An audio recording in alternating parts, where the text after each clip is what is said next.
लाडकी बहीण योजनेवरून राम कदम आणि आदित्य ठाकरे आमनेसामने आले। पालिका लुटणाऱ्यांना लाडक्या बहिणींवर बोलण्याचा अधिकार नाही। भाजप आमदार राम कदम यांनी आदित्य ठाकरे यांच्यावर टीका केली आहे। लाडक्या बहिणींना हे कळावं की ज्यांच्या अकाउंट मध्ये पैसे येत नाहीयेत तर कुठली तरी अशी वेबसाईट असावी की ज्याच्यावर नाव टाकलं तर तिला पैसे येणार आहेत, न येणार आहेत, न येत आहेत तर काय कारण आहे, तिला कारण कळलं पाहिजे।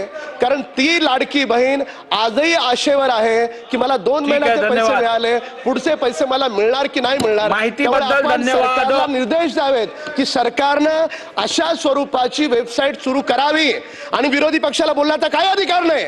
तुम्ही त्या लाडक्या बहिणीला खडकू दिला नाहीत, आम्ही दिलेत पैसे आम्ही, आणि ज्या बहिणींना मिळत नाहीत त्या बहिणींना सुद्धा आम्ही देऊ। आणि सन्माननीय आदित्य ठाकरे साहेब, तुम्हाला तर जराही नाही, तुम्हाला तर जराही नाही। महापालिका लुटून खाल्लीत तुम्ही। पंकजाताई बोला।